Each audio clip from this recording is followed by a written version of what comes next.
맺고 추수하는 계절입니다. 그 나무의 아름다움이 물론 꽃이 필 때도 아름답지만 그 아름다운 열매들을 통하여서 바로 그 꽃이 피는 것도 열매를 맺기 위한 과정이 아닙니까? 오늘 강단에 아름다운 과일들이 올라와 있고 열매들이 올라와 있고 또 아름다운 것들로 그렇게 우리가 장식하였는데 그 속에 바로 오늘 우리들의 노래와 고백과 또 감사의 제목들이 담겨져 있는 줄 압니다. 그 속에 우리에게 베푸셨던 하나님의 사랑과 은혜가 같이 담겨져 있는 것 아닙니까? 여기까지 인도해 주셨던 우리 하나님 앞에 감사드리면서 영광의 박수 다시 한번 올려드립니다. 그리고 또 한 가지 이렇게 강단을 아름답게 장식해 주신 또 헌화해 주시고 또 목장별로도 열매를 드렸는데 수고해 주신 분들 격려하면서 박수 한번 하시겠습니다. 그렇게 아름다운 열매들이 있고 또 장식이 되어져 있는데 그 아름다움이 과연 어디서부터 비롯되어지는가라고 하는 것입니다. 그 근원에 대하여서 우리가 생각해 볼 수 있는 시 한 편을 소개하려고 합니다. 이현주라고 하는 목사님, 시인으로도 활동하시는데요. 뿌리가 나무에게라고 하는 시입니다. 내가 여린 싹으로 터서 어둠을 뚫고 태양을 향해 마침내 위로 오를 때 나는 오직 아래로 눈먼 섬 뻗어 어둠을 헤치고 내려만 갔다. 내가 줄기로 솟아 봄날 푸른 잎을 낼 때 나는 여전히 아래로 더욱 아래로 막힌 어둠을 더듬으며 내려갔다. 내가 드디어 꽃을 피우고 춤추는 나비들과 삶을 희롱할 때에도 나는 거대한 바위에 맞서 몸살을 하며 보이지 않는 눈으로 바늘 끝 같은 틈을 찾아야 했다. 어느 날 내가 사나운 비바람을 맞으며 가지가 찢어지고 뒤틀려 신음할 때 나는 너를 위하여 오직 안타까운 마음뿐이었으나 나는 믿었다. 내가 이 어둠을 온몸으로 부둥켜 안고 있는 한 너는 쓰러지지 않으리라고. 모든 시련이 사라지고 가을이 되어 내가 탐스런 열매를 가지마다 맺을 때 나는 더 많은 물을 얻기 위하여 너에게 주기 위하여 다시 아래로 내려가야만 했다. 잎지고 열매 떨구고 내가 겨울에 휴식에 잠길 때에도 나는 흙에 묻혀 가쁘게 숨을 쉬었다. 봄이 오면 너는 다시 영광을 누리려니와 나는 잊어도 좋다. 어둠처럼 까맣게 잊어도 좋다. 우리가 아름다운 열매들을 주목하고 그 아름다움의 모습들을 보기 위하여 찾아다니는데 그 속에서 우리가 그 속에 숨겨져 있는 뿌리의 수고들을 우리가 묵상하고 기억하게 되길 원합니다. 시인은 이제 그 가지와 나무를 향하여 너는 잊어도 좋다, 너는 몰라도 좋다라고 이야기하지만 오늘 우리가 잊지 말아야 할 것들이 있지 않습니까? 오늘 우리가 이곳에 있고 아름다운 것들을 누리고 생명 있는 삶을 살게 된 것, 그 뿌리가 되는 그분이 있지 않느냐. 부모님의 수고도 있었습니다. 그래서 그 부모님의 자취를 찾아서 오늘 우리 권사님 가족들 같이 참석했는데 바로 오늘 우리가 있기까지 보이지 않게 수고하였던 내 삶의 뿌리가 되는 분이 있죠. 아니 그분보다 더 근원이 되어주시는 그분의 사랑과 그 은혜로 인하여서 오늘 우리가 살게 된 줄 믿습니다.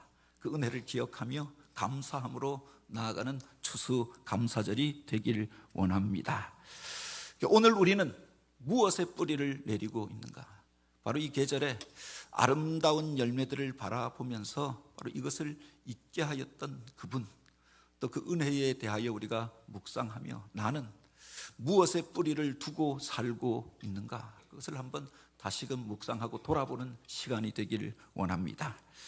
특별 새벽기도 기간에 우리 요한복음 말씀을 보면서 예수님이 행하셨던 7가지 표적 그리고 예수님의 7가지 자기 선언에 대한 이야기들을 나누었습니다. 그 첫 번째 표적이 예수님께서 가나의 혼인잔치에 가셔서 물로 포도주를 바꾸셨던 그 놀라운 변화의 사건을 기록하고 있지요. 예수님의 공생애는 포도주로 시작되어집니다. 그리고 요한복음 13장에 보면 예수님께서 그 제자들과 십자가를 앞에 놓고 당신이 당하실 고난에 대하여 말씀하십니다. 그리고 최후의 만찬을 드시는데 떡과 포도주를 그 제자들에게 나누어 주시면서 받아 먹으라라고 말씀하시고 이것은 너희를 위하여 흘리는 나의 피니라라고 말씀하십니다. 그리고 너희가 이것을 행하여 나를 기억하라, 나를 기념하라라고 말씀하시지 않았습니까? 예수님의 공생애는 포도주로 시작하여서 포도주로 끝난다라고도 이야기하지요. 이것에 중요한 상징과 의미가 담겨져 있다라고 하는 겁니다. 오늘 우리가 읽은 그 요한복음 15장 말씀은 바로 그 마지막 만찬 자리에서 주님께서 주셨던 다락방 강화를 기록하고 있습니다. 포도주를 그들에게 나누어 주시면서 바로 참 은혜가 참 복이 어디서부터 오는가에 대하여 말씀하십니다. 포도주와 그 포도나무와 그 가지에 대한 이야기를 들려주시면서 이 열매가 어떻게 맺혀졌는가, 이 기쁨이 어디서부터 왔는가에 대하여 이야기하여 주셨던 겁니다. 나는 참 포도나무요 내 아버지는 농부라라고 말씀하십니다. 그리고 15장 5절에 보면 나는 포도나무요 너희는 가지라. 그가 내 안에 내가 그 안에 거하면 사람이 열매를 많이 맺나니 나를 떠나서는 너희가 아무것도 할 수 없음이라 라고 하였습니다. 요한복음에 보면 예수님께서 나는 무엇이다 아멘 아멘 에고 아민이라고 해서 주님께서 바로 당신이 누구신가에 대하여 계시하신 말씀이 7가지가 기록되어져 있는데 나는 선한 목자라 나는 세상의 빛이라 나는 부활이요 생명이니 내가 곧 길이요 진리요 생명이라 라고 말씀하셨는데 그 마지막 자기 계시의 말씀이 바로 이것입니다. 나는 포도나무요 너희는 가지라. 그런데 이 말씀을 잘 들여다보면 내가 누구인가에 대하여 강조하시는 것이 아니라 너희가 어떻게 생명 있는 삶을 살고 열매 맺는 삶을 살 수 있는가에 대하여서 가르치신 말씀이다라고 하는 것을 알 수가 있습니다. 이 땅을 살면서 메마른 땅에서 거친 땅에서 우리가 어떻게 생명 있는 삶을 살 것인가, 아름다운 열매를 맺고 그 풍성함을 누리면서 살 수 있는가, 그 원리가 바로 이 말씀 속에 담겨져 있다라고 하는 거죠. 왜 굳이 수많은 나무가 있는데 주님께서 포도나무를 통하여서 당신과 우리의 관계를 이렇게 설명하셨을까? 우리가 한번 그 포도나무에 대하여 이렇게 생각해 볼 필요가 있습니다. 세상에 수많은 나무가 있잖아요. 레바논의 백향목처럼 그렇게 높은 언덕 위에 고고한 모습으로 세워져서 은은한 향기를 피우는 그런 나무도 있습니다. 남산 위에 저소나무, 변하지 않는 기상을 나타내는 나무들도 있지요. 그 집 안에 들어와서 빨간 꽃을 피우며 관상목으로 사람들에게 기쁨을 주는 그런 나무들도 있습니다. 그런데 이 포도나무는 아름다운 자태가 없는 나무입니다. 여러 나무들 가운데 그 모양은 볼품이 없잖아요. 뒤틀리고 그리고 연약하기 그지없는 모습으로 서 있어서 농부가 그 나무를 세워서 열매를 맺게 하기 위하여서 수고하면서 그 옆에다가 실랑을 세워주고 그래서 그것을 의지하여 타고 오르면서 열매를 맺게 되어지는 나무가 포도나무더라. 여러 나무 가운데 그 가지가 가장 연약하기 그지없는 나무가 바로 포도나무입니다. 뒤틀리고 연약하여서 사람들이 가다가 그냥 순간적으로 부딪히면 꺾여져 버리고 누가 맘만 먹으면 꺾어서 불에 던져 버릴 수 있는 나무, 오래 살지도 못할 것처럼 보여지는 그 나무가 포도나무더라. 그런데 이 포도나무의 진정한 가치는 어디에 있느냐? 그 고고한 자태에 있는 것이 아니라 그 외양과 꽃에 있는 것이 아니라 그것에 맺혀지는 열매 가운데 있더라. 사람들이 왜 포도나무를 좋아하고 포도나무를 심고 포도를 통하여서 그 농부가 기대하는 것이 무엇이냐고 하는, 그 아름다운 꽃을 기대하는 것이 아니라 그 화려하고 고고한 자태를 통하여서 위로를 얻기 위함이 아니라 그것에 맺혀진 그 열매가 사람들에게 기쁨이 되더라라고 하는 겁니다. 하나리 맺혀지는 게 아닙니다. 성경에 보면 복된 자의 삶의 모습에 대하여 이야기하는데 30배, 60배, 100배의 결실을 맺는다라고 했습니다. 그런데 사실은 작은 씨앗 하나가 심겨져서 나무가 되어 자라면은 그곳에 30배, 60배, 100배 한 송이에 그렇게 맺혀지잖아요. 수많은 포도송이들이 그 나무에서 맺혀져서 수만 배, 수천만 배의 결실을 하게 되어지는 나무가 포도나무더라라고 합니다. 그 열매가 사람들에게 기쁨을 줍니다. 풍성한 기쁨과 은혜, 추수의 즐거움을 누리게 하여 주는 것 아닙니까? 그 열매를 따서 그렇게 발효하여 놓고 나면은 잔치자리에서 그렇게 빠질 수 없는 즐거움을 가져다 주는 음료가 되어집니다. 거룩한 예식을 행하는 하나님의 은혜를 체험하는 또 통로가 되기도 하더라라고 합니다. 그 포도나무의 존귀함은, 아름다움은 그 열매 가운데 있었던 거지요. 이 풍성한 그 결실의 계절에 오늘 우리는 그 포도나무와 같이 열매를 맺고 결실하고 있는가? 그 포도나무가 외양이 잘 생겨서 멋있어서 그래서 존재의 이유가 있는 것이 아니라 아름다운 열매 때문에 사람들에게 기쁨을 주고 주님의 영광을 나타내는 나무가 아니냐라고 합니다. 이 계절에 오늘 우리는 무엇을 열매 맺고 있습니까? 연약하기 그지없는 그 포도나무 가지에 어떻게 이렇게 수천 개의 포도 열매들이 맺힐 수가 있는가? 그 풍성한 기쁨을 어떻게 공급하여 줄 수 있는가? 그 원리가 어디에 있는가라고 하는 겁니다. 우리가 기억해야 할 것이 포도나무 가지가 하는 일은 아무것도 없다라고 하는 겁니다. 자신이 수고해서 자신이 무슨 이런 수단 방법을 부려서 그 가지가 열매를 맺는 게 아니잖아요. 가장 중요한 원리는 그 포도나무 가지가 포도나무에 붙어 있기만 하면, 그 포도나무가 공급해 주는 그 수액과 영양분을 받아들이기만 하면은 열매를 맺을 수가 있다고 합니다. 가장 중요한 것이 그 안에 거하는 거지요. 그래서 성경은 그렇게 이야기합니다. 내 안에 거하라, 나도 너희 안에 거하리라. 가지가 포도나무에 붙어 있지 아니하면 스스로 열매를 맺을 수 없음같이 너희도 내 안에 있지 아니하면 그리하리라라고 하였습니다. 주님 앞에 붙어 있는 것, 생명의 근원 대신 바로 포도나무 대신 주님 앞에 붙어 있는 것이 주님이 기뻐하는 열매를 맺는 방법이더라. 바로 깊은 뿌리로부터 생명의 근원 대신 그분에게 우리가 붙어 있고 연결되어져 있기만 하면 바로 이와 같이 풍성한 열매를 맺고 결실을 하게 되는 줄 믿으시기 바랍니다. 이 비유 속에는 몇 가지 의미들이 담겨져 있습니다. 오늘 우리가 그렇게 연약한 존재다라고 하는 것이 먼저 전제가 되어져 있죠. 여러 나무 가운데 그 중에서도 가장 연약한 부분이 포도나무의 가지가 아니냐라고 합니다. 연약하기 이를 데가 없습니다. 자기가 무슨 대단한 능력이 있어서 이 수많은 알갱이들을 달고 맺고 또 그렇게 풍성함을 나누어 주는 것이 아니더라라고 합니다. 자기는 중간에 통로였던 뿐이죠.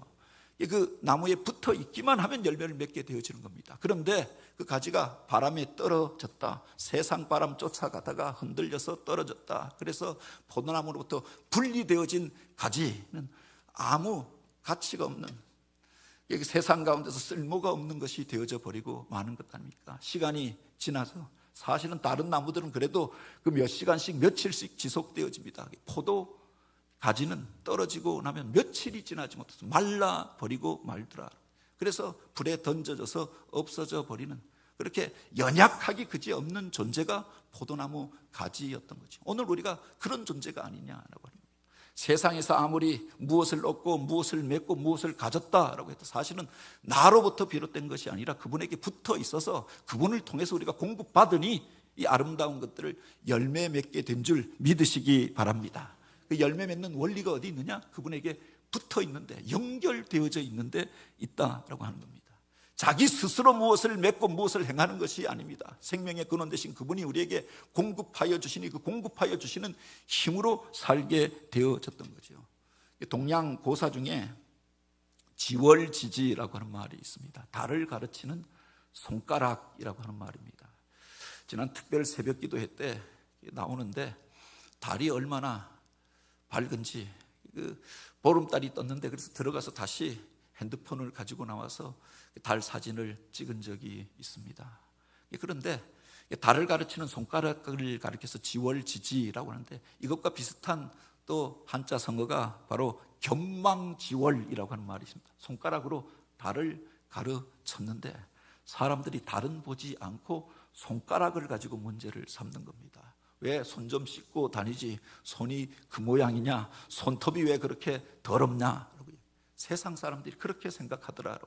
가르치는 그것은 보지 아니하고 바로 오늘 우리들 가운데 당장에 가까이 있는 그것만 보고 판단하는 것 아닙니까? 겉으로 드러나 있는 열매만 보고 잎만 보고 판단하는 겁니다. 왜 잎이 말라가는가?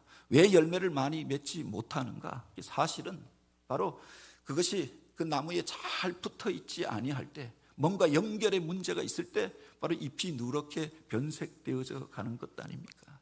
그 뿌리로부터 영양분을 바로 공급받지 못할 때 열매를 맺지 못하였던 거죠. 그것은 보지 못하고 겉으로 들어가는 것들만 보며 우리가 판단하고 살아가고 있었던 것이 아니냐라고 하는 겁니다. 중요한 것은 오늘 우리가 그 뿌리에 연결되어져 있어야 한다라고 하는 겁니다. 남아프리카에 가면은 메마른 광야에 뜨거운 사막 가운데서도 이렇게 잘 자라는 나무가 있습니다. 세퍼드 트리라고 해서 메마른 땅에 우뚝 세워져 있는데, 다른 것들은 바닥을 기다가 그렇게 메마른 모습으로 가시를 내고 마는데, 그곳에서 우뚝 세워져서 그렇게 거친 바람 가운데서도 흔들리지 아니하고 가무는 해에도 여전히 청청하고 푸른빛을 내고 열매를 맺고 많은 사람들이 그 안에 와서 그 그늘에 쉬고 가는 나무가 있다고 하는 겁니다. 그 비결이 어디 있는가? 식물학자들이 찾아보니까 그 뿌리가 겉으로는, 위로는 크기가 2, 3m밖에 되어지지 않는데 그 뿌리가 68m까지 내려가더라. 메마른 땅에, 거친 땅에서 뿌리를 내렸는데 저 수맥이 있는 깊은 곳에 물의 근원을 찾아서, 생명의 근원을 찾아서 내려갔던 겁니다. 어떤 사람들이 동굴을 그렇게 탐사하면서 그 땅속의 동굴을 탐사하는데 120m 밑에 그 석회암 동굴이 있어서 그곳을 들어가는데 그곳에 뿌리가 들어와 있더라. 그곳까지 뿌리를 내리고 있었던 겁니다. 그러니 메마른 땅에서도 거친 환경 가운데서도 개의치 아니하고 열매를 맺었던 거죠. 생명의 근원과 연결되어져 있으니 늘 푸른 모습으로 잎이 청정하여서 생명력 있는 삶을 살더라. 그 나무의 생명력은 그 뿌리로부터 시작되어졌던 거죠. 오늘 우리는 무엇에 뿌리를 내리고 있고 무엇과 연결되어져 살고 있느냐라고 합니다. 우리가 열매 맺는 비결이, 생명력 있는 삶을 사는 비결이 어디에 있느냐, 내가 무엇을 하느냐에 있는 것이 아니라 바로 그 생명나무에 붙어 있는 것이 비결이었다라고 합니다. 오늘 우리는 저 하늘을 날아오를 수 있는 그런 능력이 없습니다. 비상할 만한 능력이 없죠. 연약하기 이를 데 없는, 뛰어오르면 떨어져서 몸이 상할 수밖에 없는 존재입니다. 그런데 몇 번 그 이야기를 했습니다. 우리가 저 높은 하늘을 날아오를 수 있는, 비상할 수 있는 방법이 있다라고 합니다. 날아오는 그 비행기에 내 몸을 맡기면 그 비행기가 나를 태워서 저 먼 나라까지 그렇게 우리를 옮겨주는 겁니다. 저 높은 창공을 날게 하여 주는 겁니다. 행글라이더라고 이야기하죠. 행자가 붙잡다라고 하는 말입니다. 글라이더가 날아가는 것 아닙니까? 날아가는 것을 붙잡고 있으면 오늘 우리도 그 하늘을 나는 자로 그 놀라운 영광을 누리게 될 줄 믿으시기 바랍니다. 우리는 연약하기 그지없는 존재입니다. 그래서 바람이 불면 흔들리고 사람이 그렇게 치면은 상하여지고 찢겨져 버리고 맙니다. 그런데 견고한 그분에게 붙어 있으면, 코팅하여서 딱 붙여놓고 나면 바람이 불어도 날릴 일이 없지요. 누가 찢으려고 해도 자기 몸만 상할 뿐이더라. 그분에게 붙어 있는 것, 이게 오늘 우리 자신을 지키는 비결이었고 생명의 열매를 맺는 비결이었다. 그분과 연결되어져 있는 것, 그분이 공급하여 주시는 힘으로 오늘 우리가 승리하고 아름다운 열매를 맺고 그 풍성함을 누리게 된 줄 믿으시기 바랍니다. 중국 선교의 아버지라고 불려지는 분이 있습니다. 허드슨 테일러라고 하는 분인데, 그분이 영국 교회의 파송을 받고 중국 선교의 뜨거운 사명을 가지고 중국에 도착하게 되어집니다. 처음 해변가에서 전도할 때는 바로 선교지랑 연결이 되어져 있고 수많은 영국인들이 그곳에 있어서 도움을 받았는데, 그가 뜨거운 마음을 가지고 중국 내지 선교에 헌신하게 됩니다. 또 깊숙이 들어가서 알려지지 않은 종족들에게도 복음을 전하리라. 그런데 들어가서 복음을 전하는데 수많은 사람들을 만나는데 그들이 필요로 하는 것을 공급해 주리 힘이 없는 겁니다. 영국과의 연결도 끊어지고 그래서 그 동력자들도 그 먼 곳까지 따라오려고 하지 않으니까 혼자서 고군분투하면서 나중에 자기의 능력의 한계들을 절감하게 되어졌던 거죠. 그 사람들이 자기를 통하여 선교사라고 찾아와서 무엇을 하여 달라, 무엇을 도와달라라고 하는데 그들을 도와줄 힘이 없는 겁니다.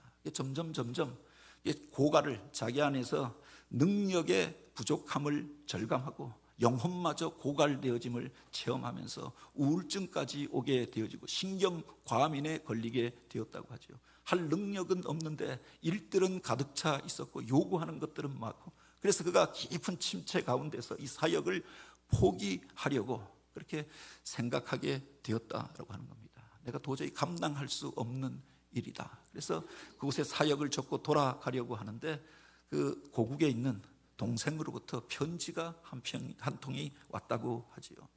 그 편지의 내용이 그렇습니다.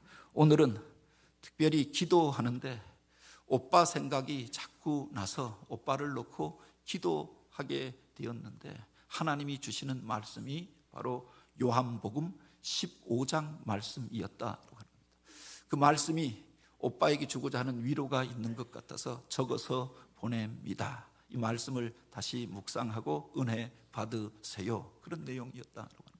그래서 그가 요한복음 15장 오늘 우리가 읽었던 이 말씀을 다시금 묵상하게 되었던 겁니다. 나는 포도나무요 너희는 가지라. 그가 내 안에 내가 그 안에 거하면 사람이 열매를 많이 맺나니 나를 떠나서는 너희가 아무것도 할 수 없음이라. 내 안에 거하라. 나도 너희 안에 거하리라.